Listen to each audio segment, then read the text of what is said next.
الله وبركاته. إن الحمد لله نحمده ونستعينه ونستغفره ونعوذ بالله من شرور أنفسنا ومن سيئات أعمالنا من يهده الله فلا مضل له ومن يضلل فلا هادي له وأشهد أن لا إله إلا الله وحده لا شريك له وأشهد أن محمدا عبده ورسوله صلى الله تعالى عليه وعلى آله وصحبه وسلم تسليما كثيرا أما بعد। আল্লাহ রব্বুল আলমিনের যাবতীয় প্রশংসা যে মহান আল্লাহ রব্বুল আলমিন তার শেষ নবী প্রিয় নবী মুহাম্মদুর রাসূলুল্লাহ সাল্লাল্লাহু আলাইহি ওয়াসাল্লামকে দ্বীনের সবচাইতে বড় দায়ী এবং নবী রসুল করে মানব জাতির কল্যাণের জন্য প্রেরণ করেছেন এবং তাকে কোরআনে কারীমে আল্লাহ রব্বুল আলমিন দাইয়ান ইলাল্লাহি বিইযনিহি, আল্লাহ নির্দেশে তিনি দায়ী। আল্লাহ রাব্বুল আলামিন তাকে দাওয়াতি কাজের জন্যই নিযুক্ত করেছিলেন শেষ রাসূল করে, এবং তার দাওয়াত হচ্ছে সমস্ত মানব জাতির জন্য আম শামিল, সমস্ত মানুষ এমনকি জিন তার দাওয়াতের আওতাভুক্ত। তার দাওয়াতে যারা সাড়া দিয়েছে তারা ইহকাল পরকালে সফল হয়েছে, যারা তার দাওয়াতকে অস্বীকার করেছে, অমান্য করেছে, অবহেলা করেছে, তারা ইহকাল পরকালে ব্যর্থ হয়েছে এবং হবে। আমাদের ধারাবাহিক আলোচনা এই সিরাতুন নবী মুহাম্মদ রাসূলুল্লাহ সাল্লাল্লাহু আলাইহি ওয়াসাল্লামের চলতে আছে। আজকে পর্ব নম্বর 11। বিষয়বস্তু হচ্ছে নবী করিম সাল্লাল্লাহু আলাইহি ওয়াসাল্লামের প্রথম দাওয়াতের সূচনা, দাওয়াত শুরু। গত সপ্তাহে আলোচনা ছিল আল্লাহ রাব্বুল আলামিনের নির্দেশ নবী করিম সাল্লাল্লাহু আলাইহি ওয়াসাল্লামের উপর যে তুমি এখন কুম ফাআনজির, সূরাতুল মুদাসসির এর প্রথম কয়েকটি আয়াত, যা ওয়াহির দ্বিতীয় পর্ব সঠিক মতে। ওয়াহির দ্বিতীয় পর্ব, প্রথম পর্ব হচ্ছে সূরা আলাকের প্রথম 5টি আয়াত, তারপরে দ্বিতীয় পর্ব হচ্ছে সূরাতুল মুদাসসিরের কয়েকটি আয়াত। এতে যেই নির্দেশ দেওয়া হয়েছে গত সপ্তাহে বিস্তারিত আলোচনা হয়েছে, তার মধ্যে দুটো নির্দেশের মধ্যে একটা হচ্ছে আমল করা, নিজে আমল করা। সংক্ষেপে কয়েকটি বিষয় এখানে বলা হয়েছে। তার মূল কথা হচ্ছে যে নিজে যা নাজেল হচ্ছে তা জীবনে বাস্তবায়ন করো। আরেকটি হচ্ছে কুম ফাআনজির, ওঠো এবং মানুষকে সতর্ক সাবধান করো, দাওয়াতের কাজ শুরু করো। এখন মানুষকে ভালো পথে ডাকতে শুরু করো। আজকের আলোচনা শুরু করি নবী করিম সাল্লাল্লাহু আলাইহি ওয়াসাল্লাম এই ওয়াহির নির্দেশের পরে কুম ফাআনজির, দাঁড়াও এবং মানুষকে সতর্ক সাবধান করো আল্লাহর আযাব থেকে, জাহান্নামের পথ থেকে, গুমরাহি ভ্রষ্টতা থেকে, পাপাচার থেকে সতর্ক সাবধান করো, না হলে পরিণাম খারাপ। দাওয়াত শুরু করলেন রাসূলুল্লাহ সাল্লাল্লাহু আলাইহি ওয়াসাল্লাম। রাসূলুল্লাহ সাল্লাল্লাহু আলাইহি ওয়াসাল্লামের দাওয়াতের দুটো পর্যায় আছে সিরাতুন নবীতে, মনে রাখবেন। একটা হচ্ছে গোপনীয় দাওয়াত, আর একটা হচ্ছে প্রকাশ্য দাওয়াত। সবসময় মনে রাখবেন, লুকিয়ে দাওয়াত দেওয়া চুপচাপ, আর একটা হচ্ছে প্রকাশ্যে দাওয়াত দেওয়া খোলাখুলি। আগে কোনটা হইতে পারে? গোপনে। স্বাভাবিক, মানুষ যখন কমজোর থাকে তখন গোপন রাখতে হয়, প্রকাশ করা সম্ভব হয় না। আপনি যখন কমজোর থাকবেন, কিন্তু আপনি যখন শক্তিশালী হবেন কিন্তু প্রকাশ্যে সব কথা বলবেন। জি হ্যাঁ, গোপনীয় দাওয়াত হয়তো ব্যক্তি পর্যায়ের দাওয়াত। গোপনীয় দাওয়াত মানে গ্যাদারিং করে দাওয়াত নেই, হ্যাঁ, অনেক লোকের সামনে নয়। তাহলে এই দাওয়াতকে এইভাবেও ভাগ করা যায় যে একটা হচ্ছে ইনফিরাদি দাওয়াত মানে ব্যক্তি পর্যায়ে দাওয়াত, আর একটা হচ্ছে ইজতিমাই দাওয়াত মানে হ্যাঁ সম্মিলিত দাওয়াত বা সমষ্টিগত দাওয়াত। রাসূলুল্লাহ সাল্লাল্লাহু আলাইহি ওয়াসাল্লাম প্রথম ইনফিরাদি ব্যক্তিগত দাওয়াত দেওয়া শুরু করলেন, ব্যক্তি পর্যায়ে দাওয়াত দেওয়া শুরু করলেন, গোপনে দাওয়াত দেওয়া শুরু করলেন। রাসূলুল্লাহ সাল্লাল্লাহু আলাইহি ওয়াসাল্লামের ওপর যখন এই আয়াতগুলি নাজিল হলো, যাতে আল্লাহ রাব্বুল আলামিন জাতিকে, মানুষকে সতর্ক সাবধান করতে বললেন, তখন প্রথম তার সামনে যে মানুষগুলি ছিল তারা ছিল আরব। আর বিশেষ করে তারা ছিল মক্কাবাসী, আর বিশেষ করে মক্কার মধ্যে শ্রেষ্ঠ বংশ ছিল কুরাইশ, আর কুরাইশ হচ্ছে রাসূলুল্লাহ সাল্লাল্লাহু আলাইহি ওয়াসাল্লামের নিজের বংশ। সুতরাং স্বাভাবিক মক্কাবাসী থেকে শুরু করেছেন এবং মক্কাবাসীর মধ্যে অন্যান্য গোত্রের তুলনায় নিজের বংশ থেকে শুরু করেছেন। নিজের বংশ কুরাইশ বংশের মধ্যে কিছু ঘরের লোক আছে আর কিছু দূরে আত্মীয় স্বজন আছে, তো দূরের আগে ঘরে কাজ শুরু করেছেন। এগুলি সবগুলি যুক্তিসঙ্গত কথা। আর এইভাবে রাসূলুল্লাহ সাল্লাল্লাহু আলাইহি ওয়াসাল্লাম দাওয়াতের কাজ শুরু করেছেন। আপনিও কিন্তু এইভাবেই, সিরাতুন নবী পড়া মানে কিসসা কাহিনী পড়ানো আমার উদ্দেশ্য নয়, এইভাবে আপনি শুরু করবেন, আপনি এইভাবে শুরু করবেন। আপনার অবস্থা দেখে ব্যবস্থা নেবেন। আপনার দাওয়াত সমষ্টিগত সবাইকে বলতে পারবেন কিনা গ্রামে, বড় ধরনের একটা মাহফিল দিলাম, গিয়ে পয়সা আছে, যেমন কিছু মায়েরা করছে, পয়সা আছে সৌদি আরব থেকে গিয়ে বা ইউরোপ থেকে গিয়ে আমেরিকা থেকে গিয়ে প্রবাসী দিল বিশাল মাহফিল, আর বাংলাদেশের বিখ্যাত বক্তা নিয়ে এসে হ্যাঁ একবারে হইচই মাথিয়ে দিই। ওই রকম অবস্থা তৈরি হয়েছে কিনা এটা দেখার বিষয়। এখান থেকে শিখতে হবে আপনাকে, নাকি আপনি আরো ক্ষতি করে ফেলবেন এইভাবে। ওটা যদি ভালোই কাজ হইতো তো নবী সাল্লাল্লাহু আলাইহি ওয়াসাল্লাম এটা করতে পারতেন, করেননি কেন? তো এটা একটা শিক্ষার বিষয় রয়েছে এখানে। আর একটি শিক্ষার বিষয় হচ্ছে যে আর একটি গুরুত্বপূর্ণ দিক, কিন্তু আমরা নন মুসলিম দাওয়াতের ক্ষেত্রে এটা পরীক্ষা করে দেখেছি। এমনকি মুসলিম যারা বেদাতি তাদের ক্ষেত্রেও পরীক্ষা করে দেখতে পারেন আপনি। ব্যক্তি পর্যায়ে যদি দাওয়াত দেন ভালো প্রকৃতির মানুষকে, সাদা সেদা মানুষকে, অন্তর খোলা, যদিও শিরকে আছে, যদিও বেদাতে আছে, যদিও বিভিন্ন পাপে জড়িয়ে আছে, একা একা যদি দাওয়াত দেন তো সহজে কবুল করে নিতে পারে, এবং সেই দাওয়াত কবুল করায় বাধা হওয়ার সম্ভাবনা কম। যদি কবুল করতে চায় তাহলে বাধার সম্ভাবনা কম। কিন্তু কয়েকজন বেদাতি আছে, একসাথে মিলাদি আছে, কয়েকজন মাজারপন্থী আছে, কয়েকজন অমুসলিম, তিন, বেশি বলতে হবে না, 2 জন অমুসলিম একসাথে, 3 জন অমুসলিম আছে, আর তাদেরকে একসাথে দাওয়াত দিলেন, সবাই একে অপরের দিকে তাকাতাকি করবে, দেখিও কি করছে, দেখিও কি বলছে। জি আচ্ছা, তারপরে চোখের ইশারায় নিষেধ করবে, আর না পারলে আপনার চোখের আড়ালে হয়েই একবারে বড় একটা বাধা হয়ে যাবে। খবরদার, সাবধান কিন্তু তুই। যদি ওর মধ্যে দেখে যে একজনের মধ্যে নম্রতা দেখা যাচ্ছে, একটু দুর্বল এই দাওয়াত কবুল করার ক্ষেত্রে মাশাআল্লাহ, তখন শক্ত হয়ে যাবে, বাকিরা সতর্ক সাবধান করা শুরু করবে, না হলে তোর খবর আছে। এইভাবে অনেক অমুসলিম ইসলাম কবুল করবে, শেষ মুহূর্তে না ভয় সাথী সঙ্গীরা মুশকিল করে দেবে। আর বাড়িঘর তো আছে, ওটা তো একটা সত্য গ্রহণের বাধা আছে দিয়ে এমনিতে এখানে। এই জন্য বর্তমান যুগে মুসলিম কমজোর, জি মুসলিম কমজোর। এই জন্য কমজোর, তারা ইমান আমলই কমজোর হয়ে গেছে, আল্লাহর দিন পালনে অত্যন্ত কমজোর হয়ে গেছে। সেজন্য আল্লাহ তাদেরকে কমজোর করে দিয়েছেন। এর মুসলিম সংখ্যার দিক থেকে কমজোর নয়, অর্থের দিক থেকে কমজোর নয়, কিন্তু প্রথম যে বিষয়টি দরকার ছিল সেটা নেই মুসলিমদের মধ্যে, যার ফলে আল্লাহ এই জাতিকে কমজোর করে দিচ্ছেন এত সংখ্যায় থাকা সত্ত্বেও।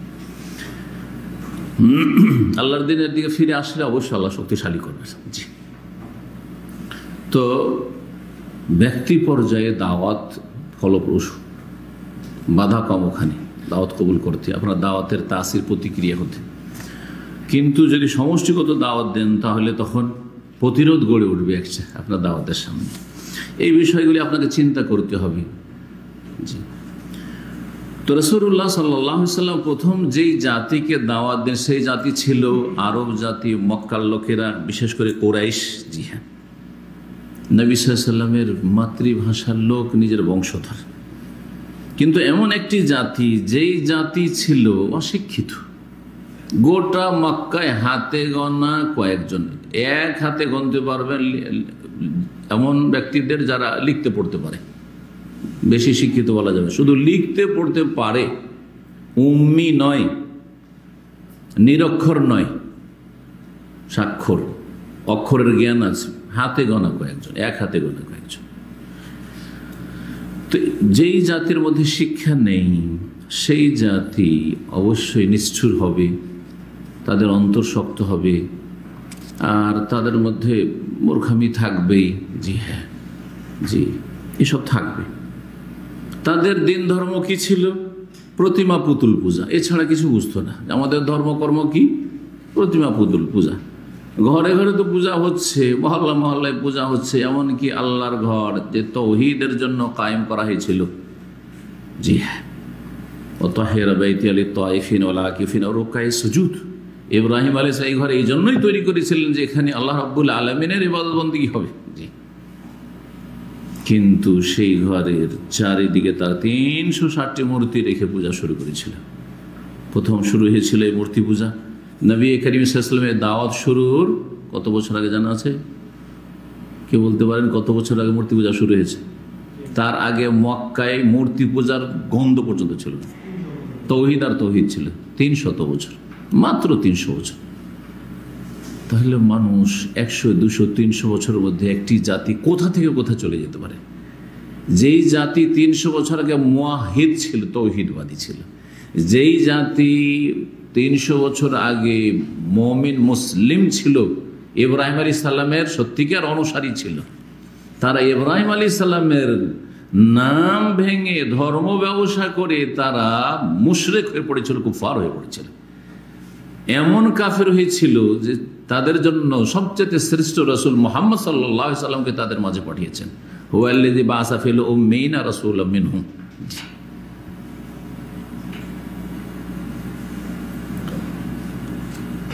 তাদের দিন ধর্ম ছিল মূর্তি প্রতিমা পূজা করা। দলিল, কেন এটা করো? বাপদাদাকে পেয়েছি।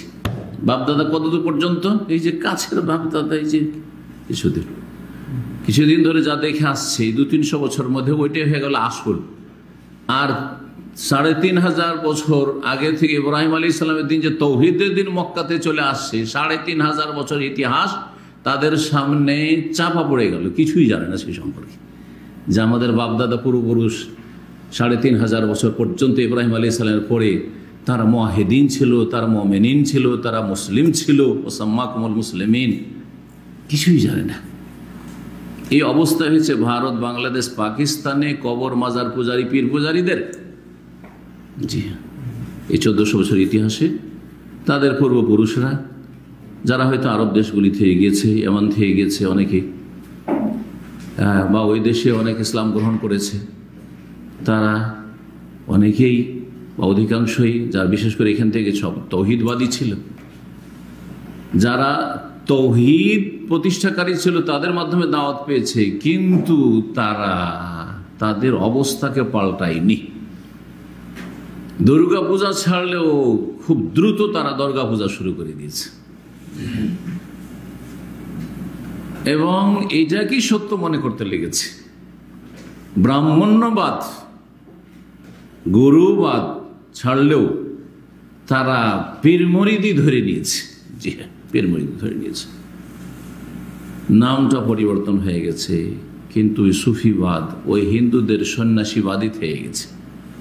হিন্দুদের সন্ন্যাসীবাদটা হিন্দুরা ধ্যান করা বলে, এরা বলে মোরাকাবা করা, একই অর্থ একবারে। এক একটা টার্ম যদি সুফিদের, পীর মুরিদদের টার্মগুলিকে মিলিয়ে দেখেন, শব্দগুলি ফার্সি বা আরবি, ওইটা তর্জমা যদি হিন্দি বা সংস্কৃতে করেন, তাহলে হিন্দু ধর্মের সবগুলি পাবেন। এটা হচ্ছে পীরদের ধর্ম। তাহলে পীরদের ধর্ম কোরআন এবং হাদিস থেকে নেওয়া নয়, এটা হচ্ছে হিন্দুদের থেকে নেওয়া, হিন্দুদের থেকে নেওয়া। কথা লম্বা না করে ফিরে আসি। প্রতিটি জাতি এইভাবে ধীরে ধীরে গুমরা হয়েছে, ধীরে ধীরে গুমরা, যুগের আবর্তন বিবর্তনে কোথা থেকে কোথা চলে গেছে। ওরাকে যখন জিজ্ঞাসা করা হইতো যে তোমরা মূর্তি পূজা করছো, এর দলিল প্রমাণে কি যে মূর্তি পূজা হচ্ছে আল্লাহ প্রদত্ত ধর্ম, এটা আল্লাহর দিন কেমন করতে হবে? এর দলিল হচ্ছে যে বাপদাদা সবাই করে এসছে, আমার বাপদাদারা মূর্খ বোকা ছিল না, ওরা কি বুঝতো না? তাদের চাইতে বেশি আমরা বুঝি, তুমি বুঝো বেশি। এই কথাগুলি কোরআনে কারীমে আছে একাধিক জায়গায়। ওয়াজাদনা আলাইহি আবানা কাযালিকা ইয়াফআলুন, আমাদের বাপদাদা পূর্বপুরুষকে এইরকমই করতে পেয়েছি। বাল নাত্তাবিউ মা আলফাইনা আলাইহি আবাআনা, তোমার কথা মানবো না, ওটাই মানবো, তারই অনুসরণ করব যার উপর আমাদের পূর্বপুরুষদেরকে পেয়েছি। পূর্বপুরুষ মানে এই 2 থেকে 300 বছরের পূর্বপুরুষ যারা মুশরিক হয়ে পড়েছিল, তারাই তাদের পূর্বপুরুষ হয়ে গেল। ইব্রাহিম আলাইহিস সালাম, ইসমাইল, ইসহাক, ইয়াকুব এবং তারপরে তাদের আওলাদের আওলাদ সব যারা তৌহিদবাদী ছিল সবকে উপেক্ষা করল। তাদের চরিত্র, আরবদের চরিত্রের মধ্যে জাহিলিয়াতের যুগে ছিল অহংকার, আমিত্ব, আমরা। জি হ্যাঁ, জি, নিজেরটাকে নিজের স্বার্থ পূরণ করতে হবে, নিজেরটাকে ঠিক রাখতে হবে। জি, যাদের অন্তর নিষ্ঠুর হয়ে যায় তারা এইরকমই হয়, যারা অন্ধ হয়ে যায় তারা এরকম হয়ে যায়। তো তারা ধর্মান্ধ ছিল, আর তারা নিষ্ঠুরও ছিল, আর তাদের মধ্যে শিক্ষাও ছিল না। সুতরাং বাপদাদার দোহাই দিয়ে সব চলত। সমস্যার সমাধান হলে, সমস্যার সমাধানের প্রয়োজন হলে, সমস্যা হবে, মানুষ দুইজন এক জায়গায় বাস করলে কিছু সমস্যা হইতে পারে, একটা সমাজ, একটা এলাকার লোকেরা বসবাস করছে, সমস্যা তো হবে। একই বংশের মধ্যে সমস্যা হইতে পারে, এক বংশের আর এক বংশের সাথে সমস্যা হইতে পারে, দ্বন্দ্ব হইতে পারে, পারিবারিক দ্বন্দ্ব হইতে পারে, সামাজিক দ্বন্দ্ব হইতে পারে, লড়াই এর সম্মুখীন হইতে পারে। তো এর সমাধান কি? কোন একটা কিছু হইলে সমাধান হচ্ছে তরবারি, সাথে সাথে তরবারি নিয়ে বেরিয়ে যাও আর তারপরে মারতে থাকো, মারো আর মরো। গোত্রীয় লড়াই যখন তখন চলতে থাকতো, গোত্রীয় লড়াই ছোটখাটো বিষয় নিয়ে চলতে থাকতো। তাদের সমস্যার সমাধান ছিল তরবারি। মদিনার এই বোয়াসের যুদ্ধটা ঠিক ওই রকমই। রাসূলুল্লাহ সাল্লাল্লাহু আলাইহি ওয়াসাল্লাম হিজরত করে আসেন, তার 120 বছর আগে থেকে একটা লড়াই চলছে। তার লড়াই কিনে শুধু পানি নিয়ে, পানির অভাব ছিল ওই যুগে। তো পানি আমি আগে নেবো না ওরা আগে নেবে, ও বলছে, এ বলছে যে আমি আগে নেবো, ও বলছে না আমরা আগে নেবো। এই মারামারি যে খুন শুরু হলো 120 বছর ধরে। কোথায় যারা লড়াই শুরু করে চলে গেছে, তাদের ছেলেরা চলে গেছে, তাদের ছেলেরা হয়তো নাতিরা। আল্লাহু আকবার। আল্লাহ রাব্বুল আলামিন নবী করিম সাল্লাল্লাহু আলাইহি ওয়াসাল্লামের জন্য এটাই পছন্দ করলেন যে এই জাতিকে, যাদের এই রকমের চরিত্র, এই রকমের ধর্মীয় অবস্থা, এই রকমের তাদের শিক্ষার মান বা সভ্যতা, তাদেরকে ব্যক্তি পর্যায়ে দাওয়াত দেওয়া হোক, ইনফিরাদি দাওয়াত। নবী তুমি একসাথে 2-4 জন 10 জন একসাথে পেয়েছো বলিও না কোনো কথা, একজন করে কারো বাড়িতে গিয়ে কোথাও একা পেয়েছো তাকে এইভাবে দাওয়াত দাও, আর গোপনে দাওয়াত দাও, সিররান, লুকিয়ে লুকিয়ে দাওয়াত দাও, কাউকে জানতে দিও না। এবং সবাইকে দাওয়াত দিও না, অচেনা ব্যক্তিকে দাওয়াত দিও না। তুমি দাওয়াত দাও এমন ব্যক্তিকে যাকে চেনো যে সে ভালো মানুষ, শুধু চিনলেও হবে না, চেনো যে ভালো মানুষ, এবং সে সত্যকে ভালোবাসে। একটা সত্য কথা তুলে ধরলে, একটা যুক্তিসঙ্গত কথা তুলে ধরলে সেটাকে মানতে প্রস্তুত হবে, এইরকম লোককে তুমি দাওয়াত দাও। তো নবী সাল্লাল্লাহু আলাইহি ওয়াসাল্লাম তখন দেখতে লাগলেন যে আমি মক্কার যেসব লোকদেরকে চিনি, আমার আত্মীয় স্বজন, বংশধর অথবা অন্য বংশের লোক, কার মধ্যে এই কল্যাণটা আছে, কার চরিত্র ভালো, কে সত্যকে পছন্দ করে, কে ভালো কথা কাজকে পছন্দ করে, এবং কার উপর আস্থা আছে যে ওর সামনে প্রথম কথাটা রাখলে আমাকে মিথ্যুক বা মিথ্যাবাদী মনে করবে না, আমার সাথে শত্রুতা করবে না, যদি নাও মানে তবুও হয়তো চরম শত্রু হয়ে যাবে না, এইরকম লোকদের কাছে প্রথম দাওয়াত দেওয়া শুরু করলেন। আরো খেয়াল রাখলেন যে অন্যদের তুলনায় নিজের পরিবারের সদস্যরা বেশি হক রাখে, সুতরাং প্রথম নিজের পরিবার, পরিজন, আত্মীয় স্বজন এবং বন্ধু মহলে দাওয়াত দেওয়া শুরু করলেন।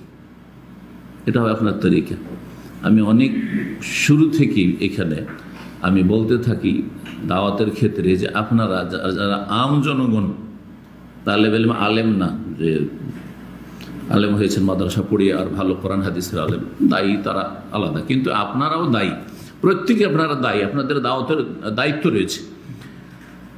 এই দাওয়াত আপনারা নিজের বংশ থেকে শুরু করবেন, নিজের বংশের মধ্যে ঠিক এই রকম কোয়ালিটির লোক থেকে, যারা ভালো কথা পছন্দ করে, যাদের চরিত্র ভালো, যারা এমন যে যদি কথাটা আমার নাও মানে তো আমার বিরোধীদের সাথে দাঁড়াবে না, জি, বিরোধীদের কাতারে দাঁড়াবে না, হিতাকাঙ্ক্ষী হবে, আবু তালেবের চরিত্রের মানুষ। নাও যদি মানে তবু আমার হিতাকাঙ্ক্ষী, যে আমার কষ্ট চাইবে না। হ্যাঁ, এইরকম আত্মীয় স্বজন অনেক আছে নিজের বংশের। তারপরে নিজের বংশ মানে নিজের বাপের বংশ, এটা হচ্ছে নিজের বংশ, নিজের মায়ের বংশ, আপনার নানা নানি, তারপরে আপনার খালা মামা, আত্মীয় স্বজন যারা আছে, ওদের মায়ের আত্মীয় স্বজন যারা আছে, ওরা আপনার দরদি। আমার বাড়িতে ছোটোকালে মানুষ হয়েছি, ওরা অত্যন্ত ভালোবাসবে আপনাকে। জি হ্যাঁ, যে আমাদের বংশেরই সাথে সম্পর্কিত। জি, আমাদের বংশের মেয়ের অমুকের ছেলে, মায়ের নাম ধরে বলে অমুকের ছেলে, ওখানে বলেন আপনার বাপের নাম ধরে কিন্তু বলবেন না। জি, এটা দরদ আছে। আপনার শ্বশুর বংশ, নবী সাল্লাল্লাহু আলাইহি ওয়াসাল্লাম বহু বিবাহ কেন করেছেন? শ্বশুর বংশ একটা বড় একটা শক্তি, ওদের মাঝে দাওয়াত দিবেন।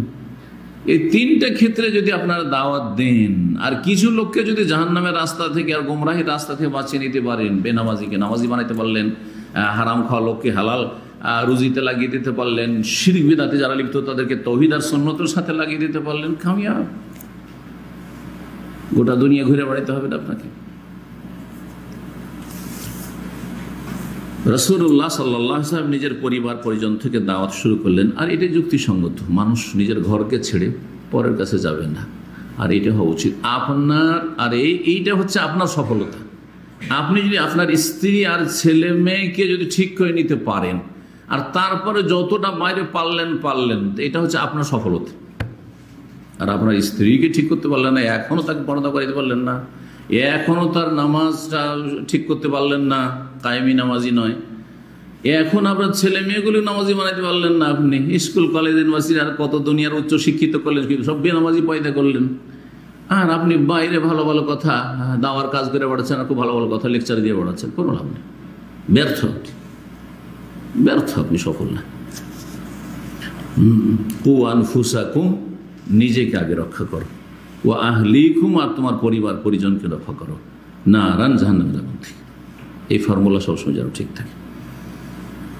যখন পারবেন না, ধরেন পারলেন না আপনি, তাই বলে কি বাইরে বলবেন না? তখন বলবেন, কিন্তু প্রথম আপনার সর্বাত্মক চেষ্টা হবে যে আমি আমার পরিবারকে জাহান্নামের রাস্তা থেকে উদ্ধার করব, তাদেরকে ইসলামিক তরবিয়ত দেব, তাদেরকে খাঁটি মুসলিম বানাবো, তারপরে দুনিয়ার উন্নতি করুক, পরে অন্যের কথা চিন্তা করব।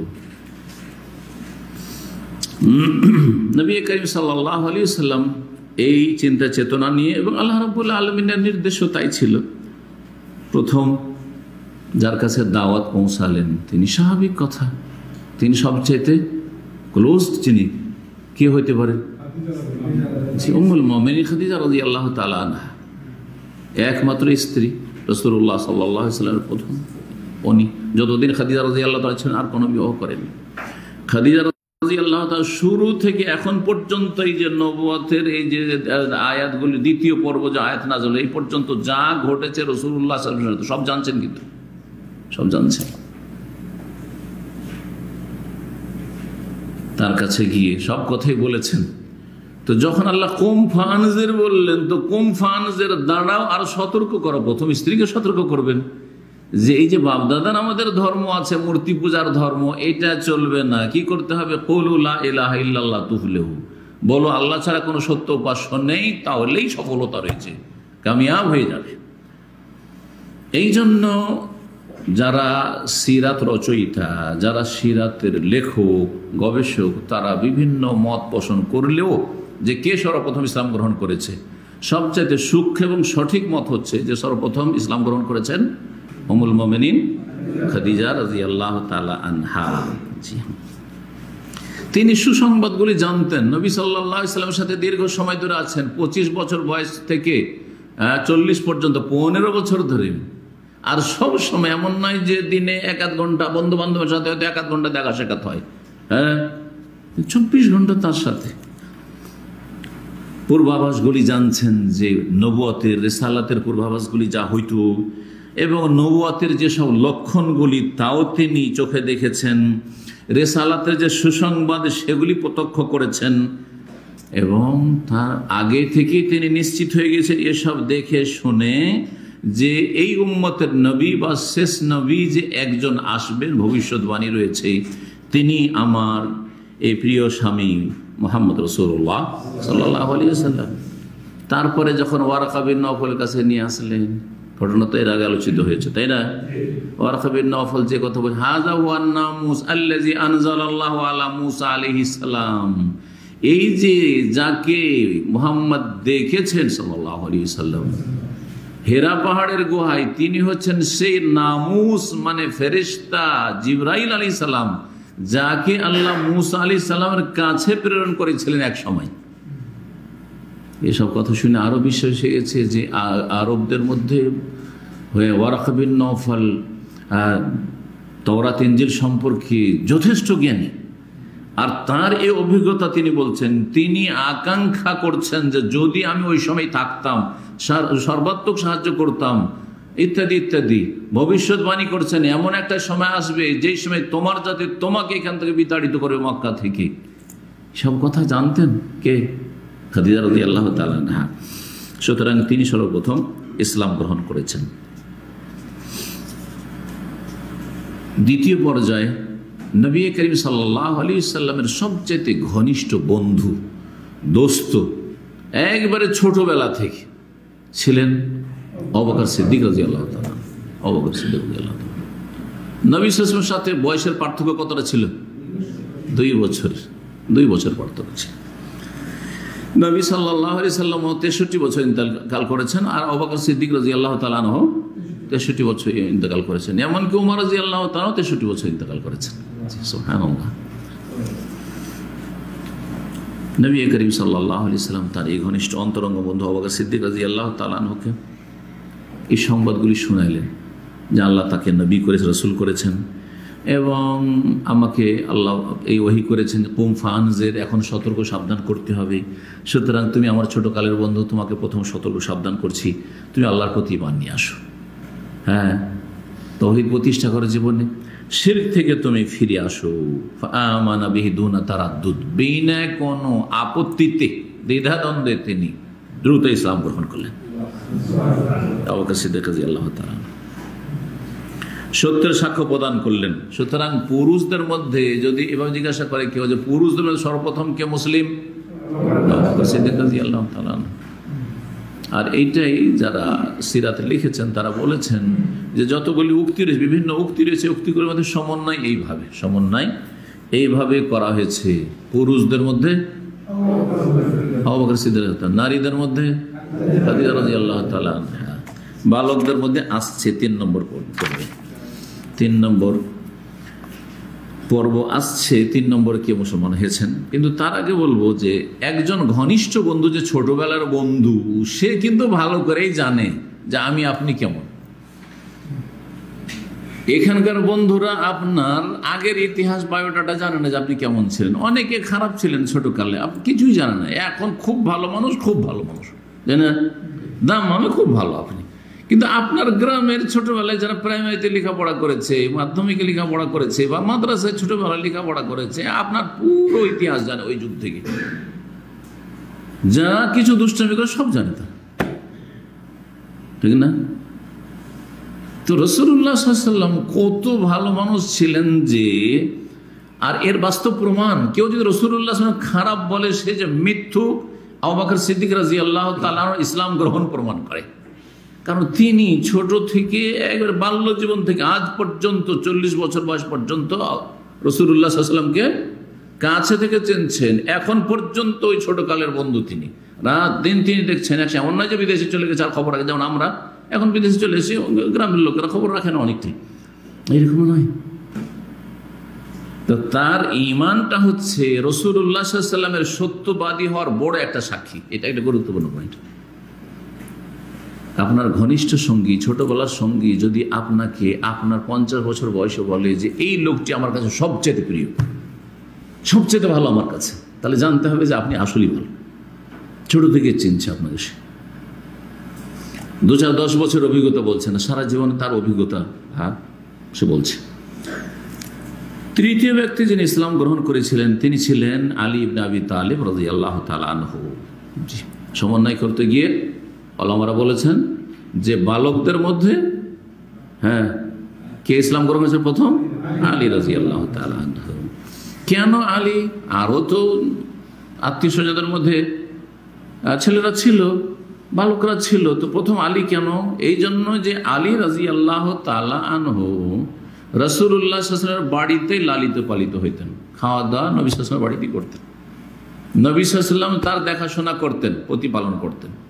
এই জন্য যে তার পিতা আবু তালেব অত্যন্ত অভাবী মানুষ ছিলেন, চাচা নবী সাল্লাল্লাহু আলাইহি ওয়াসাল্লামের আপন চাচা, অভাবী ছিলেন, আর ছেলেমেয়ের সংখ্যা বেশি ছিল, ফ্যামিলির সদস্য সংখ্যা বেশি ছিল। তো অভাবের কারণে নবী করিম সাল্লাল্লাহু আলাইহি ওয়াসাল্লাম বললেন যে চাচা আলীকে আমাকে দিয়ে দেন, আমি ওর ভরণ পোষণের দায়িত্ব নিয়ে নিলাম। আর আব্বাস যে ছিলেন রাসূলুল্লাহ চাচা, আবু তালেবের আরেক ভাই আব্বাস রাদিয়াল্লাহু আনহু, তিনি আলী রাদিয়াল্লাহু আনহু আরেক ভাই জাফর, প্রকৃত জাফর তাইয়ার যাকে বলা হয়, মুতার যুদ্ধে যিনি শহীদ হয়েছিলেন রাদিয়াল্লাহু তাআলা আনহু, জাফর রাদিয়াল্লাহু তাআলাকে নিয়ে নিয়েছিলেন। এইভাবে আবু তালেবের সংসারের যে খরচ হালকা করে দিয়েছিলেন, যে একটা করে ছেলে আমাদেরকে দিয়ে দাও, আমরা প্রতিপালন করে বড় করে দিচ্ছি। এইরকম সাহায্য সহযোগিতা করা রাসূলুল্লাহ সাল্লাল্লাহু আলাইহি ওয়াসাল্লাম কখন করেছেন? আরে ইসলাম আসার আগে, নবুয়তের আগে। তাহলে কত একজন ভালো মানুষ তিনি, চিন্তা করেন। এবং এই ভালো গুণগুলি তাদের মধ্যে ছিল পরম্পরা ইব্রাহিম আলাইহিস সালামের দিনের, যে আত্মীয়দের সাথে সুসম্পর্কের একটা দিক হচ্ছে যে আমার আত্মীয় স্বজন, আপনার আত্মীয় স্বজন কেউ যদি অভাবী থাকে, আর্থিক সংকটে থাকে, তাদের ছেলে মেয়ে মানুষ করে দাও, তাদের ছেলে মেয়েকে লেখাপড়া করিয়ে দাও, তাদের কিছু বোঝা, আর্থিক বোঝা হালকা করা।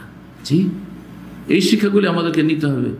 তো রাসূলুল্লাহ সাল্লাল্লাহু আলাইহি ওয়াসাল্লামের বাড়িতেই আলী রাদিয়াল্লাহু তাআলা মানুষ হয়েছেন। সুতরাং একটা ছেলের মতো তিনি যেন ছিলেন, যেন নবী সাল্লাল্লাহু আলাইহি ওয়াসাল্লাম আর ছেলে মেয়েরা তেমনি আলীও ছিলেন। সুতরাং আলী রাদিয়াল্লাহু তাআলার বয়স তখন মোটামুটি 10 বছর হয়েছিল, 10 বছর। নবী সাল্লাল্লাহু আলাইহি ওয়াসাল্লামের যখন 40 বছর বয়স, প্রথম যখন দাওয়াত দেওয়া শুরু করলেন, তখন আলীর বয়স ছিল কত? 10 বছর। জি হ্যাঁ, নবী সাল্লাল্লাহু আলাইহি ওয়াসাল্লামের সাথে ওই সময় সার্বিক সহযোগিতা, সংসারের কাজে সহযোগিতা করতেন, বাড়িতে থাকতেন। তাকে ইসলামের দাওয়াত দিলেন, তাকে সাড়া দিলেন। জি, এ কথা বললেন না যে আমার বাপকে জিজ্ঞাসা করি, বাপের পরামর্শ নিই, আগে আমার বাপ মুসলিম হোক তারপরে হব। তাই যদি করতেন তো এটা সত্য গ্রহণের বড় বাধা হয়ে যেত, সত্য গ্রহণে বড় বাধা হয়ে যেত। কারণ তার পিতা আবু তালেব সারা জীবন নবী সাল্লাল্লাহু আলাইহি ওয়াসাল্লামের সার্বিক সহযোগিতা করলো, কিন্তু ইসলাম কবুল করলো না। কিসের জন্য? বাপদাদার ধর্মের অন্ধ, লোকে কি বলবে, আর চক্ষু লজ্জা। বৃদ্ধদের এই স্বভাবটা, এই চরিত্রটা তাদেরকে হক থেকে দূরে রেখেছে। আজকে অধিকাংশ যুবকরা সহি আকীদার দিকে আসছে, কারণ এরা রক্ত তেজ আছে, হক কথা বুঝতে পেরেছি, মানতে অসুবিধা নেই, বাধা কোথায়? জি হ্যাঁ, খোলা মনে মেনে নিচ্ছে। কিন্তু একজন বুড়ো মানুষ 50 থেকে 60 বছর বা 70 বছর বয়স হয়ে গেছে, যদিও আলহামদুলিল্লাহ অনেকে এরকম হেদায়েত হয়েছে, সহি আকীদা এসছে, আর বড় আক্ষেপ করছে যে এই দাওয়াতটা যদি আগে পেতাম, তাওহীদ সুন্নতের দাওয়াত পেতাম, এত লেটে পেলাম, এরকম বহু ঘটনা আছে। কিন্তু অধিকাংশ দেখা যাচ্ছে গোঁড়ামি। কে গোঁড়ামি? এক হচ্ছে বাপদাদার অন্ধ তাকলিদ, এই অন্ধত্ব তাদেরকে গোমরা করে রেখেছে। আর একটা হচ্ছে লজ্জা, সমাজ বলে লোকে কি বলবে, লজ্জার ব্যাপার। এতদিন এরকম করে আসলাম, এখন যদি এরকম করি, এতদিন মিলাদ করলাম, কিয়াম করলাম, এতদিন শবে বরাত করলাম, এতদিন এইভাবে নামাজ পড়লাম, এখন যদি এইভাবে নামাজ পড়ি, লোকে কি বলবে? এতদিন মাজারে গেলাম, পীরের মুরিদ হয়ে থাকলাম, পীরের সাথে দেখা সাক্ষাৎ করলাম, ফয়েজ নিলাম, এখন যদি না যায় লোকে কি বলবে? যার ফলে গোমরা হয়ে থেকে যাচ্ছে। আর এই দৃশ্যটা ইউরোপে দেখে আসলাম, এবার স্পষ্ট। ওখানে কিছু বিদাতি মোল্লা যেহেতু পৌঁছে গেছে মসজিদগুলো ধরে আছে, সমাজের যারা বয়োজ্যেষ্ঠ বৃদ্ধ মানুষ বা বয়স্ক মানুষ, তারা ওই বিদাতি মসজিদে নামাজ পড়ছে। বিদাতি মসজিদে নামাজ পড়তে গিয়ে যেখানে কিয়াম হচ্ছে কিয়াম করছে, যেখানে মিলাদ হচ্ছে মিলাদ করছে, সব করছে, বিদাত করছে।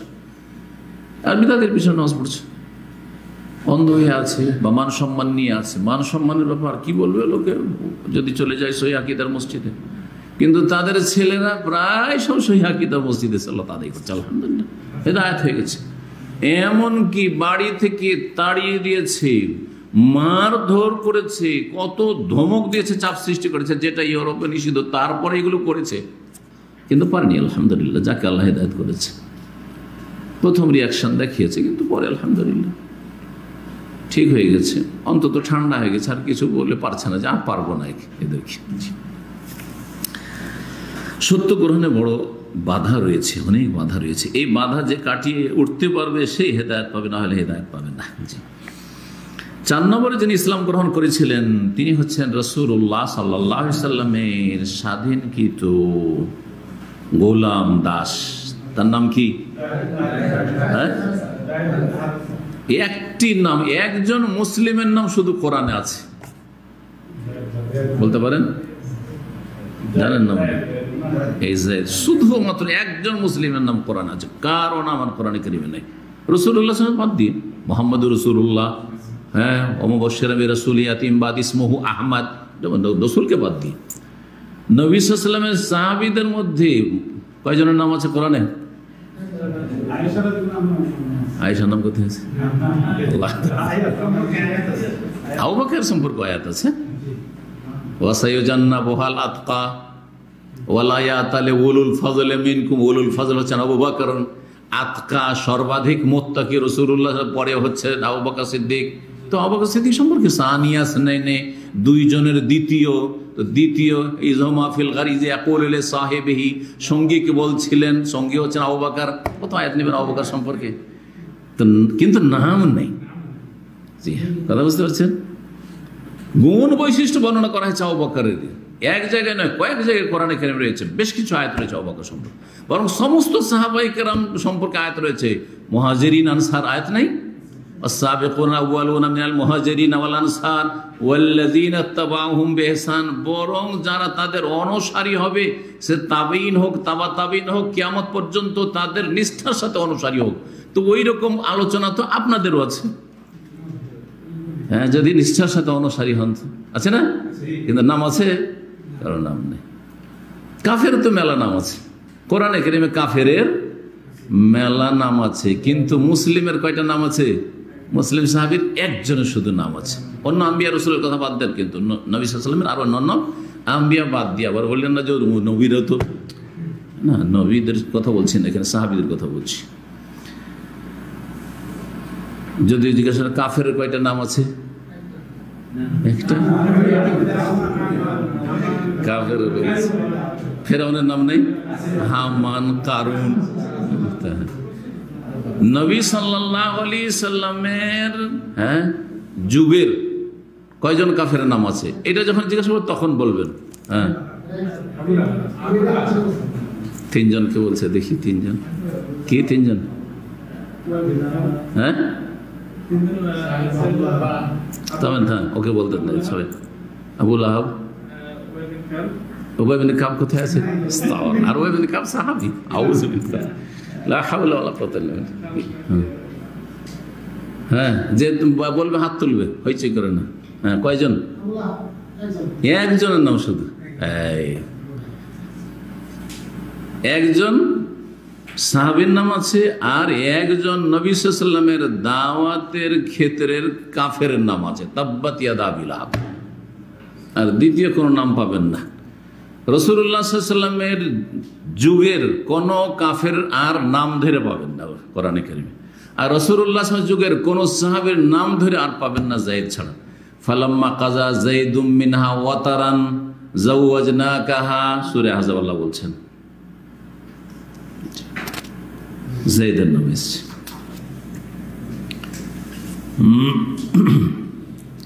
তাহলে কোন এক বক্তা বা পীর বলছে, আজকাল পীর না বক্তাও বলছে যে যদি এটা কোরআন নাজেলের যুগ হইতো তাহলে আমাদের পীর সাহেবের নাম বা অমুক সাহেবের নাম কোরআনে হইতো। কোন জাহেল বক্তাতে বলেছে এটা? আচ্ছা, তো তাই যদি হয়তো তাহলে যাদের কোরআনের নাম হবে তারা জান্নাতি, যাদের কোরআনের নাম হবে তারা জান্নাতি নাকি? তাহলে জান্নাতি কোরআনে সাহাবী একজনের নাম উল্লিখিত হয়েছে, আর বাকি অধিকাংশ মেজরিটি যাদের নাম উল্লেখ করা হয়েছে তারা সব জাহান্নামী। হ্যাঁ, কারুনা, ফিরআউন, হামানা। জি, বুঝা গেছে না?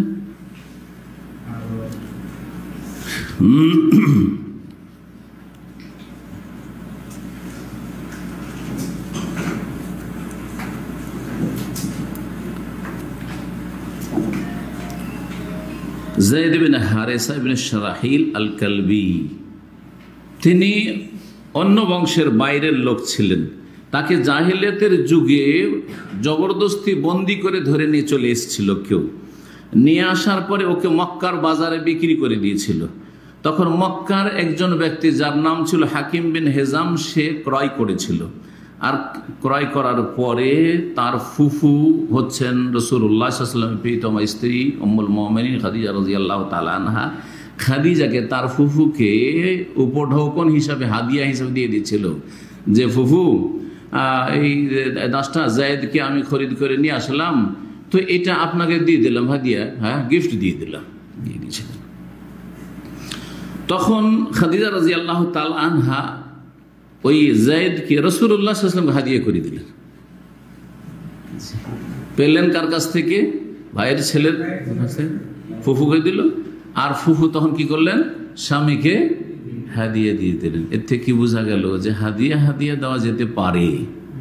আমাদের সমাজে অনেকে বলে ভাই এটা আমাকে দিয়েছে, একজন গিফট দিয়েছে, না এটা দেওয়া যাবে না, বলে না? বলে, অনেকে বলে। কিন্তু আমরা এই কথাটা প্রয়োগ করে থাকি যে না, এটা একজন আমাকে গিফট দিয়েছে, এটা ঘড়ি আমাকে গিফট দিয়েছে, এটা আর কাউকে দেওয়া যাবে না, আমাকেই পড়তে হবে। আপনি পড়তে পারলেন না, ধরেন, তো কি করবেন? ফেলে রাখবেন? কাউকে দেওয়াও যাবে না, আর নিজেও পড়বেন না, ব্যবহার করবেন না, তো নষ্ট করবেন। আপনার কেউ কোনো কিছু খেতে দিল, আর খেতে পারবেন না আপনি, বা খেলেন না। আমাদের অনেক সময় এরকম হয়, যেটা আমাদের খাওয়া সম্ভব নয়, তো কি করবো? হ্যাঁ, পচে যাক, সরে যাক, কিন্তু গিফটের জিনিস কাউকে দেওয়া যাবে না, নিজেই খেতে হবে, না হলে সরিয়ে দিন, নষ্ট করে দিন নাকি? না, মোটেই না। তাহলে বোঝা গেল যখন হাদিয়া দেওয়া হয়ে গেল তখন সে তার ফুল মালিক হয়ে গেল। যখন পূর্ণ মালিকানা পেয়ে গেল তখন তাতে যে কোনো রকমের নিয়ন্ত্রণ সে করতে পারে। তবে এটা আছে যে সে নিজে যদি ব্যবহার করে আর দেখে যে যাকে দিয়েছিলাম সে ব্যবহার করছে, তো খুশি হবে, ভালো লাগবে, সেটা আলাদা কথা। তো উত্তম, সে খুব বেশি বলতে হবে যে উত্তম, যা হাদিয়া আমাকে যখন দেওয়া হয়েছে সেটা আমি ব্যবহার করার চেষ্টা করি, কিন্তু সেটা কোনো ওয়াজিব জরুরি জিনিস নয়।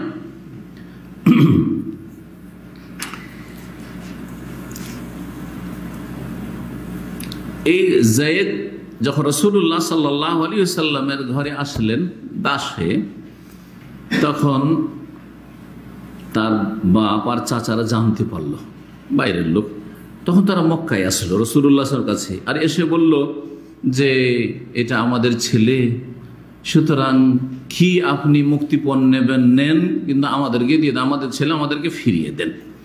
তখন রাসূলুল্লাহ সাল্লাল্লাহু আলাইহি ওয়াসাল্লাম যায়েদ বিন হারেসাকে ডাকলেন। বাপের নাম কি ছিল? হারেসা ছিল। ডাকলেন, আর ডাকার পরে বললেন যে তোমার কাছে দুটো অপশন আছে, তুমি হয় আমার কাছে থাকো তোমাকে যদি ভালো লাগে, আর না হলে তোমার বাপ চাচা এসছে ওদের সাথে তুমি চলে যাও, কোনো আপত্তি নেই আমার, আর কোনো মুক্তিপণও লাগবে না, এক পয়সাও লাগবে না, এক পয়সাও লাগবে না, আমি আজাদ করে দিলাম, স্বাধীন করে দিলাম। তো রাসূলুল্লাহ সাল্লাল্লাহু আলাইহি ওয়াসাল্লাম যখন তাকে এই অপশন দিলেন, ইখতিয়ার, স্বাধীনতা দিলেন, তখন তিনি বলছেন না, আমি আপনাকে ছেড়ে আমি আব্বা আমার সাথে যাবো না, যাবো না, আমি আমার চাচার সাথে যাবো না, বাপের সাথে যাবো না। সুবহানাল্লাহ, চিন্তা করেন, এখান থেকে বোঝা যায় না অনেক শিখার বিষয় আছে। কেউ বাপকে ভুলতে পারে, চাচাকে, নিজের বংশধরকে বলতে পারে, মাকে বলতে পারে, কিন্তু রাসূলুল্লাহ সাল্লাল্লাহু আলাইহি ওয়াসাল্লামের মহৎ চরিত্র বলতে পারে না, যে তাকে ছেড়ে আমি যাবো না, এখান থেকে আমি কোথাও যাবো না। ওয়া ইন্নাকা লাআলা খুলুকিন আযীম, নিঃসন্দেহে তিনি মহান চরিত্রের অধিকারী ছিলেন। জি, বাপের কাছে যে আদর মায়া না পাবো, স্নেহ না পাবো, তার চাইতে অনেক বেশি পেয়েছি এবং পাবো সৈয়দুল মুরসালিন, খাতামুন নবীন, রাহমাতুল লিল আলামিন মুহাম্মদ সাল্লাল্লাহু আলাইহি সাল্লামের কাছে। সুতরাং তিনি বলেন না, আমি আপনার কাছেই থাকবো।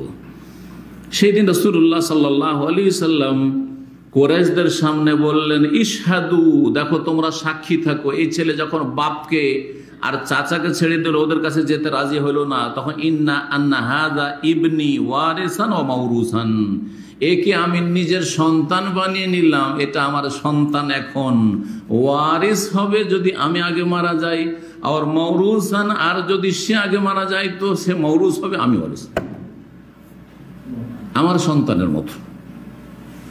এটা কি জায়েজ এখন করা? তাহলে এই ঘটনা নবুয়ত প্রাপ্তির আগে ছিল। হ্যাঁ, জাহিলিয়াতের যুগের ছিল, নবুয়ত প্রাপ্তির আগের ছিল, যখন আরবদের প্রচলন ছিল কিসের? পালক পুত্রের প্রচলন ছিল, পোষ্যপুত্র। তাবান্নি যেটাকে বলা হয়, আরবিতে কি বলা হয়? তাবান্নি মানে কোনো কাউকে ছেলে বা মেয়ে বানিয়ে নেওয়া, তাবান্নি। জি হ্যাঁ। আচ্ছা, এটা এমন হইতো যে যাকে ছেলে বা মেয়ে বানিয়ে নিল, সে যে বানিয়েছে তার ওয়ারিস হবে, আর না হলে তার সে ওয়ারিস হবে। এইরকম এক কথায় নিজের ছেলের মতো হয়ে যেত, নিজের মেয়ের মতো হয়ে যেত, যেটাকে ইসলাম কি করেছে? কি করেছে ইসলাম? রেখেছে না বাতিল ঘোষণা করেছে? বাতিল ঘোষণা করেছে। দলিল সূরা আহজাবের আয়াত নম্বর 4 এবং 5, আয়াত নম্বর 4 এবং 5 সূরা আহজাব। এখানে এই বিধানটি আল্লাহ রাব্বুল আলামিন উল্লেখ করেছেন।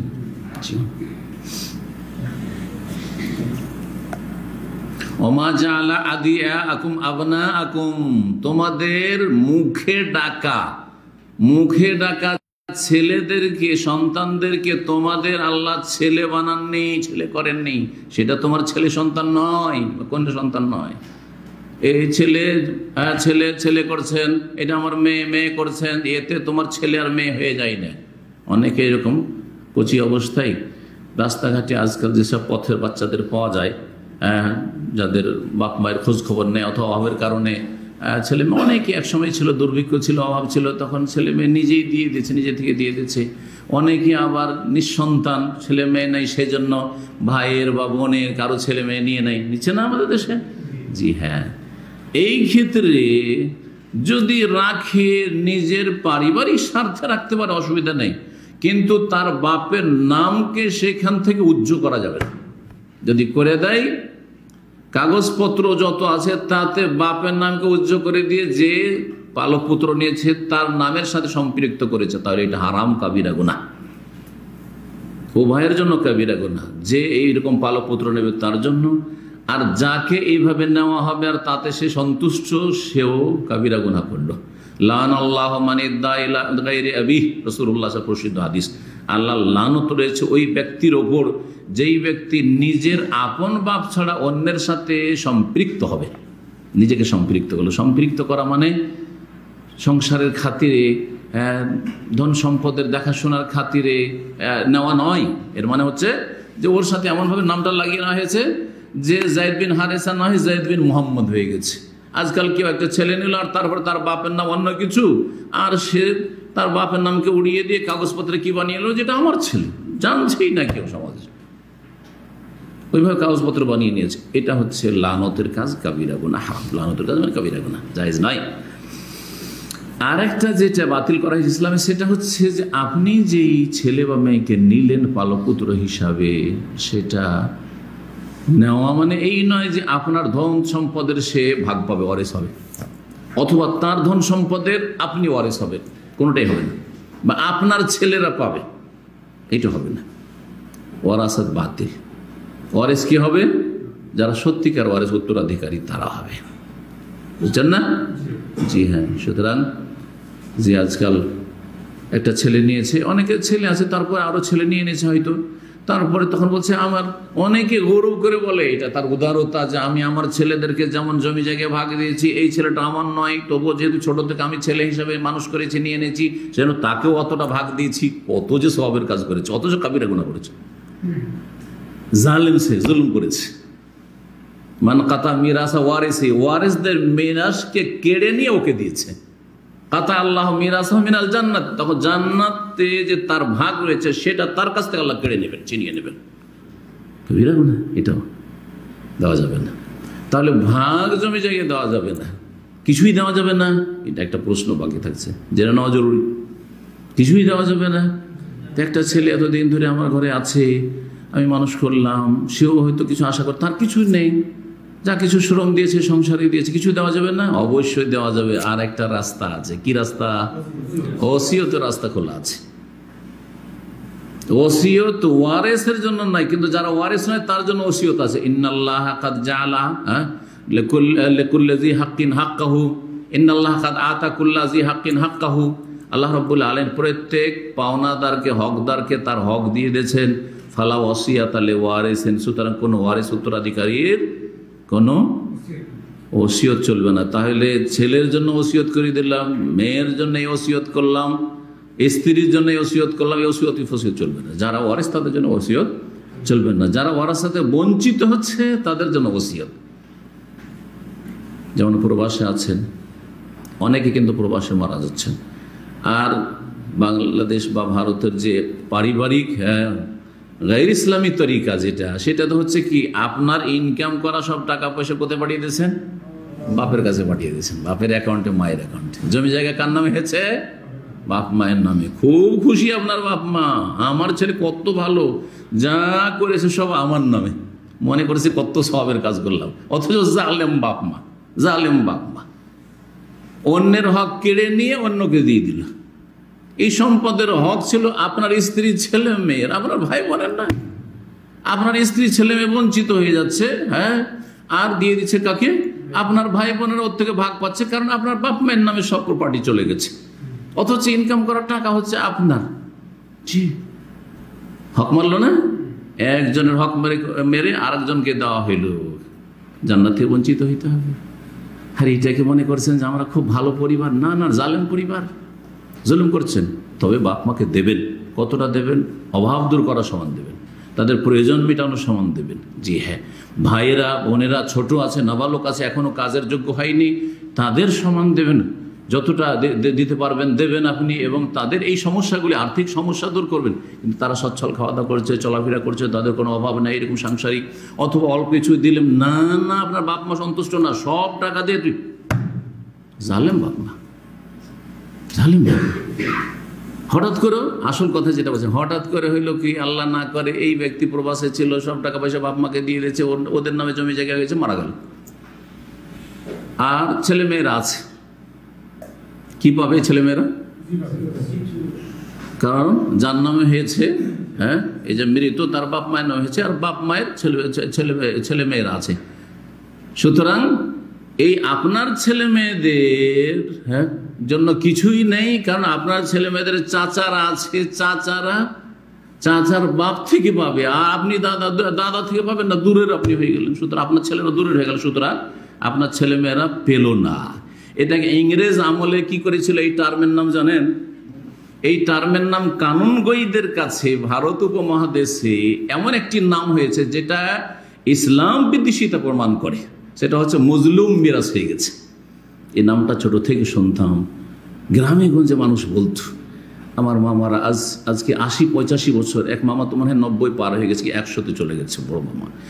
তাদের মুখ থেকে ছোটকালে যখন আমার 10-12 বছর বয়স, তখন শুনতাম যে অমুক মজলুম মিরাস হয়ে গেছে। শব্দটা বুঝতাম না। যখন উর্দু পড়লাম, ফার্সি পড়লাম, আরবি পড়লাম, তারপরে যখন একটু জ্ঞান হইলো মিরাস সম্পর্কে, ফারাইজ পড়লাম, আরে ইসলামে তো মজলুম মিরাস বলে কিছু নেই। মজলুম মিরাস মানে মিরাসের ক্ষেত্রে, ধন সম্পদের ভাগ পাওয়ার ক্ষেত্রে কি হয়েছে? জুলমের শিকার হয়েছে। মজলুম মানে কি? জুলমের, অবিচারের শিকার হয়েছে। তো এই জুলমের শিকার যে হলো, তো জালেমকে জুলুম কে করলো? কে জুলুম করলো? নাউজুবিল্লাহ। এই টার্ম বলছে যে আল্লাহ জুলুম করেছে, কোরআন জুলুম করেছে, দ্বীন ইসলাম জুলুম করেছে। কথা বুঝতে পেরেছেন? মজলুম মিরাস, জি, ইসলাম জুলুম করেনি, বরং তোমরা জুলুম করেছে। ওয়ালাকিন যালামু আনফুসাহুম, আল্লাহ কোরআনে বলেছে, জি, তোমরা নিজেরা জুলুম করেছো, তোমার বাপ মা জুলুম করেছো, তোমার পরিবার জুলুম করেছো, এবং তুমি যে সব টাকা পয়সা দিয়ে তুমিও জুলুম করেছো তোমার স্ত্রী ছেলে মেয়েদের উপর। জি।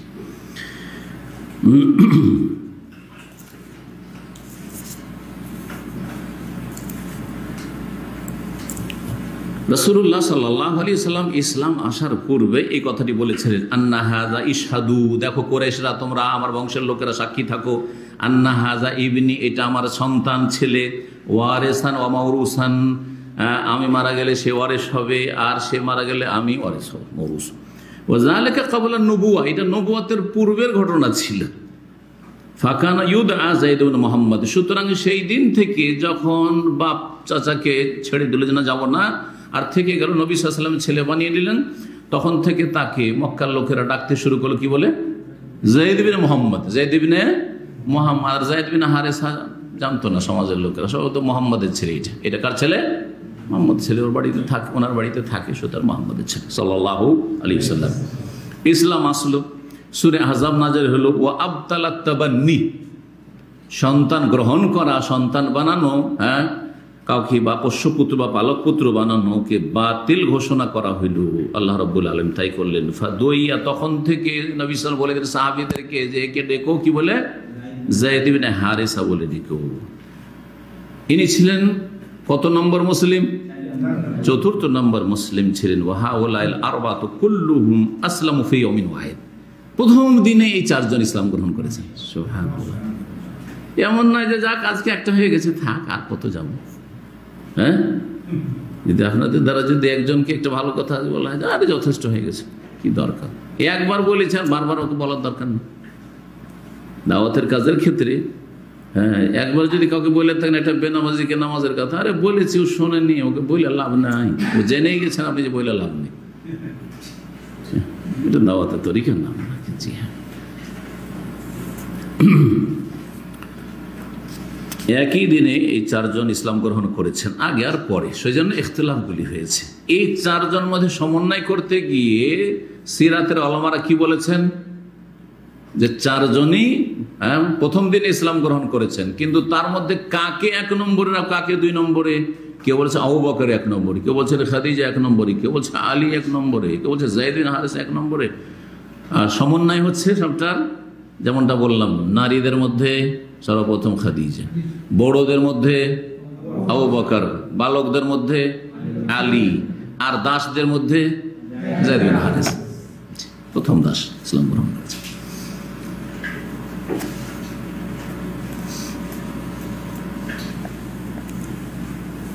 রাসূলুল্লাহ সাল্লাল্লাহু আলাইহি ওয়াসাল্লামের এই দাওয়াতের সাথে আবু বকর সিদ্দিক রাদিয়াল্লাহু তাআলা আনহু যখন ইসলাম গ্রহণ করলেন, শুধু মুসলিম হয়ে থাকলেন না যে আমি মুসলিম হয়ে গেছি, তিনি নবী করিম সাল্লাল্লাহু আলাইহি ওয়াসাল্লামের পাশাপাশি দায়ী হয়ে কাজ করতে শুরু করলেন। জি, এটা আমাদের চরিত্র হইতে হবে। দীর্ঘদিন এখান থেকে শিখছেন, কিন্তু আপনি নিজে দায়ী হওয়ার মন মানসিকতা রাখলেন না। আপনার দ্বারা যে কিছু লোক জাহান্নাম থেকে উঠে আসুক, জাহান্নামের রাস্তা থেকে ফিরে আসুক, আর জান্নাতের রাস্তা কিছু লোকে লাগিয়ে দেন, আপনি দাওয়ার কাজ করবেন, এই মন মানসিকতা রাখেন না।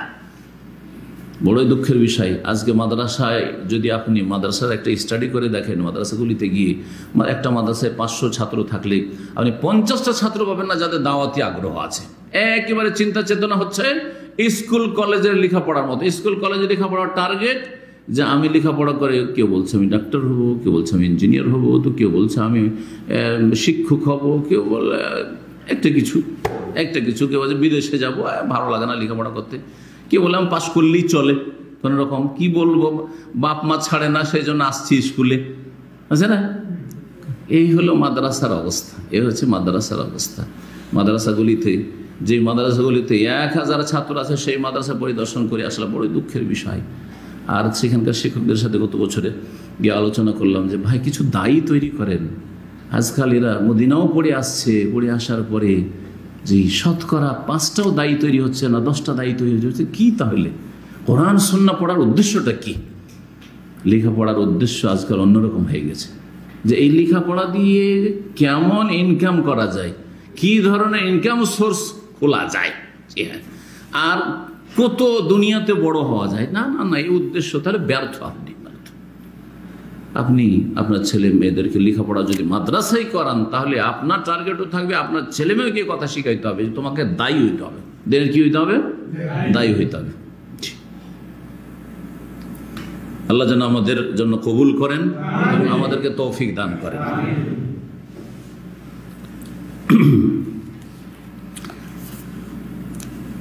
আবু বকর সিদ্দিক রাদিয়াল্লাহু তাআলা প্রথম দিন থেকে দাওয়াতি কাজে সক্রিয়তা দেখাতে শুরু করলেন, আগে ভাগে দাওয়াত দেওয়া শুরু করলেন। নবী করিম সাল্লাল্লাহু আলাইহি ওয়াসাল্লাম ডান হাত হিসাবে এই রেসালাতের পেগাম পৌঁছার ক্ষেত্রে কাজ শুরু করলেন এবং তিনি খুব ভালো মানুষ ছিলেন, চরিত্রবান ছিলেন। তাকে মক্কার লোকেরা সবাই ভালোবাসত।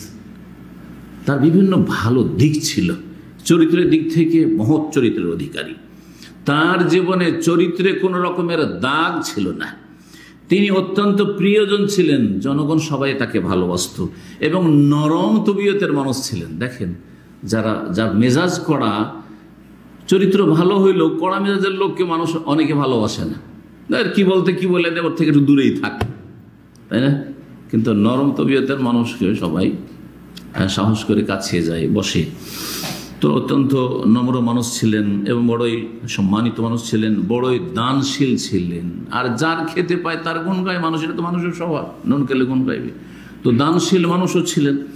আর তার সাথে সাথে তিনি অত্যন্ত ধনাঢ্য ব্যক্তি ছিলেন, কোনো গরিব ব্যক্তি ছিলেন না। আবু বকর সিদ্দিক রাদিয়াল্লাহু বড় একজন ব্যবসায়ী ছিলেন এবং বড় ধনাঢ্য ব্যক্তি ছিলেন। আর সমস্ত ধন সম্পদ আল্লাহর রাস্তায় দিনের জন্য তিনি কুরবানি করেছেন। যেমন খাদিজা রাদিয়াল্লাহু তাআলা আনহা, খাদিজা রাদিয়াল্লাহু তাআলা তার ধন সম্পদ যেমন আল্লাহর রাস্তায় ব্যয় করেছেন, ঠিক ওই রকমই সিদ্দিক আকবর রাদিয়াল্লাহু তাআলা আনহু আল্লাহর রাস্তায় সমস্ত ধন সম্পদ যা ছিল তিনি কুরবানি করেছেন। এমনিতেই দিনের ক্ষেত্রে আল্লাহ মর্যাদা দান করেন না, আল্লাহ অন্তর দেখেন, প্রথম ইখলাস দেখেন, অন্তর দেখেন, তারপরে আপনার কাজকর্ম দেখেন। ওয়ালাকিন ইয়ানজুরু ইলা কুলুবিকুম আমালিকুম, আল্লাহ তোমাদের কলব, হৃদয়ের অবস্থা দেখেন যে ইখলাস কতটা তোমার মধ্যে, ত্যাগ গেরমন মানসিকতা আছে, ইখলাস লিল্লাহিয়াত আছে, আল্লাহর জন্য কতটা করছো, নাকি দুনিয়ার স্বার্থ ওখানে জড়িত আছে, আর কতটা তুমি তার প্রমাণ দিচ্ছ, কথা কাজের মাধ্যমে কতটা প্রমাণ দিচ্ছে। একটা পয়সা খরচ করতে পারেন না, বড় বড় কথা বলছেন, আল্লাহ তো ভালোই বুঝতে পারছেন, তোমার জবানটা খুব তোমার সুন্দর, হ্যাঁ, আর তোমার ব্যাস বাহ্যিক দিকটা খুব ভালো, কিন্তু তোমার ভিতরে তো ওই মন মানসিকতা নেই যে আমি কুরবানি করব, আমি কিছু কুরবানি করব না, টানবো, এরকম যেন না হয়। তিনি আরবদের বংশধর সম্পর্কে যথেষ্ট জ্ঞান রাখতেন, অভিজ্ঞ মানুষ ছিলেন, তিনি বড় জ্ঞানীগুণী মানুষ ছিলেন। আরবদের বেশ কিছু অভিজ্ঞ মানুষ ছিলেন যারা আরবদের বিভিন্ন বংশ সম্পর্কে যথেষ্ট জ্ঞান রাখতেন, যে কোন বংশ কেমন, কোন বংশের মধ্যে কি রয়েছে, কোন বংশে কোন লোকেরা রয়েছে, এসব তিনি যথেষ্ট জানতেন। আর লোকেরা তাকে সবাই চেনত এবং তার সাথে চলাফেরা করত, তার সাথে আদান প্রদান করত, তার সাথে ব্যবসা বাণিজ্য করত। প্রথম দিন থেকে তিনিও ইসলামের দাওয়াত দেওয়া শুরু করলেন। রাসূলুল্লাহ সাল্লাল্লাহু আলাইহি ওয়াসাল্লাম দাওয়াত দিচ্ছেন, আবু বকর সিদ্দিক রাদিয়াল্লাহু তাআলা আনহু ব্যক্তি পর্যায়ে ইনফিরাদি দাওয়াত দিচ্ছেন। তিনি গিয়ে প্রথম যেই ব্যক্তিকে দাওয়াত দিলেন তিনি হচ্ছেন উসমান বিন আফফান রাদিয়াল্লাহু তাআলা। এই উসমান রাদিয়াল্লাহু তাআলার সাথে আবু বকর খুব খাতির ছিল। প্রথম দিকে গিয়ে বললেন, উসমান, তুমি কি জানো যে মুহাম্মদ সাল্লাল্লাহু আলাইহি ওয়াসাল্লামের কাছে ওহী এসেছে, তিনি রাসূল হয়েছেন, জি, তিনি তৌহিদের দাওয়াত, লা ইলাহা ইল্লাল্লাহ দাওয়াত নিয়ে এসেছেন, তুমি কবুল করো। আর উসমান রাদিয়াল্লাহু তাআলা অত্যন্ত নরম চরিত্রের মানুষ ছিলেন আর অত্যন্ত ভালো মানুষ ছিলেন।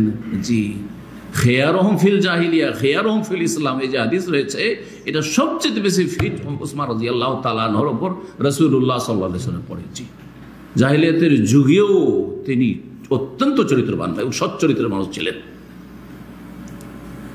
তাকে যখন বাগীরা, বিদ্রোহীরা শহীদ করে, সেই সময় বলেছে, ওয়াল্লাহি, আল্লাহর কসম করে বলছি, মা জানাইতু ফি জাহিলিয়াতিন ওয়ালা ইসলাম, আমি ইসলামে আসার পরেও কোনোদিন জেনার কাছে যাইনি, আর জাহিলিয়াতের যুগেও কোনোদিন জেনার কাছে যাইনি।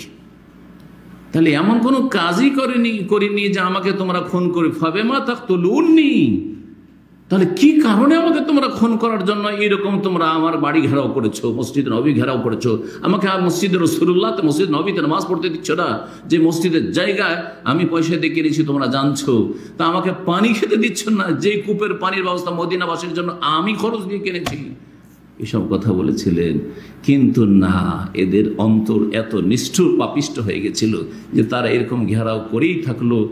আর যখন দেখলো যে না, এরা আমার কোনো কথা শুনতে চাইছে না, তখন তিনি বলেছে, ওয়াল্লাহি ইন্নী লা শাহীদ, আল্লাহর কসম করে বলছি সত্যি আমি শহীদ হয়ে যাব, আমাকে এদের হাতেই শহীদ হইতে হবে। জি, তার কিছুক্ষণ পরেই তারা ঘরে ঢুকে পড়ল। আর শাহাদাত বরণ করলেন উসমান বিন আফফান রাদিয়াল্লাহু তাআলা আনহু।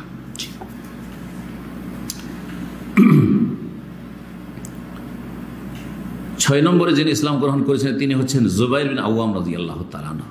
7 নম্বরে যিনি ইসলাম গ্রহণ করেছিলেন আব্দুর রহমান বিন আউফ, তার নাম আছে। 8 নম্বরে সাদ বিন আবি ওয়াক্কাস রাদিয়াল্লাহু তাআলা আনহু। 9 নম্বরে তালহা বিন উবাইদুল্লাহ রাদিয়াল্লাহু তাআলা আনহু। জি হ্যাঁ, আবু বকর সিদ্দিক রাদিয়াল্লাহু তাআলা। এই কয়েকজন যে তারা সবাই কিন্তু আশরা মুবাশশার প্রায়। জি, ওসমান, জুবাইর, আব্দুর রহমান বিন আউফ, সাদ বিন আবি ওয়াক্কাস, তালহা বিন উবাইদুল্লাহ সবগুলি কিন্তু আশরা মুবাশশারার এই 5 জনের মধ্যে একজন খলিফা হইলেন, আরো 3 জন খলিফা হইলে 8 জন হয়ে যায়, তাই না? তাহলে 10 জন লোককে একটি হাদিসে যে জান্নাতের সুসংবাদ দেওয়া হয়েছে, এদের অধিকাংশই প্রথম দিন বলবো না এখন, প্রথম দিনগুলিতে তারা ইসলাম গ্রহণ করেছিলেন এবং তাদের অধিকাংশ আবু বকর সিদ্দিক রাদিয়াল্লাহু তাআলার মাধ্যমে আবু বকর সিদ্দিক রাদিয়াল্লাহু তাআলা ডেকে নিয়ে আসতেন। যখন রাজি হতো যে ইসলাম গ্রহণ করবে, চলো তাহলে রাসূলুল্লাহর কাছে যাই, চলো নবীর কাছে নিয়ে যাই, তারপরে কালেমা পড়াইতেন। ওয়া আতাবিহিম ইলান নবী সাল্লাল্লাহু আলাইহি ওয়াসাল্লাম আসলামু জামিয়ান, এদেরকে এক এক করে নিয়ে আসতেন সাথে করে নবী সাল্লাল্লাহু আলাইহি ওয়াসাল্লামের কাছে, আর তারা ইসলাম গ্রহণ করত। 10 নম্বরে যিনি ইসলাম গ্রহণ করেন তিনিও আশরা মুবাশশারার অন্তর্ভুক্ত আবু উবাইদা আমির ইবনুল জাররাহ রাদিয়াল্লাহু তাআলা আনহু। জি, যাকে নবী সাল্লাল্লাহু আলাইহি ওয়াসাল্লাম কি বলেছেন? এই উম্মতের আমিন বলেছেন। লিকুল্লি উম্মাতিন আমিনুন ওয়া আমিনু হাযিহিল উম্মাহ আবু উবাইদা ইবনুল জাররাহ। প্রত্যেক উম্মতের আমিন রয়েছে, আর এই উম্মতের আমিন হচ্ছে আবু উবাইদা ইবনুল জাররাহ রাদিয়াল্লাহু তাআলা আনহু। এখানে আজকের আলোচনা শেষ করছি, বাকি অংশ এই আলোচনার আছে ইনশাআল্লাহ তাআলা। আমরা মোটামুটি 42 জনের নাম উল্লেখ করব, আলোচনা করব, আর তারপরে তখন মোটামুটি যারা প্রথম দিকে ইসলাম গ্রহণ করেছিল মাত্র কয়েকদিনের মধ্যে বা অল্প কয়েকদিনের মধ্যে, তাদের সংখ্যা প্রায় 130-এর মতো, 130 জন সাহাবায়ে কেরাম, যাদেরকে সাবেকিন আউয়ালিন বলা হয়েছে কোরআনে কারীমে, ওয়াস-সাবিকুন আল-আউয়ালুন মিনাল মুহাজিরিন। এখানে আজকের আলোচনা শেষ করছি। ওয়া সাল্লাল্লাহু ওয়া সাল্লাম নবিয়ানা মুহাম্মদ ওয়া আলা আলিহি ওয়া সাহবিহি আজমাইন।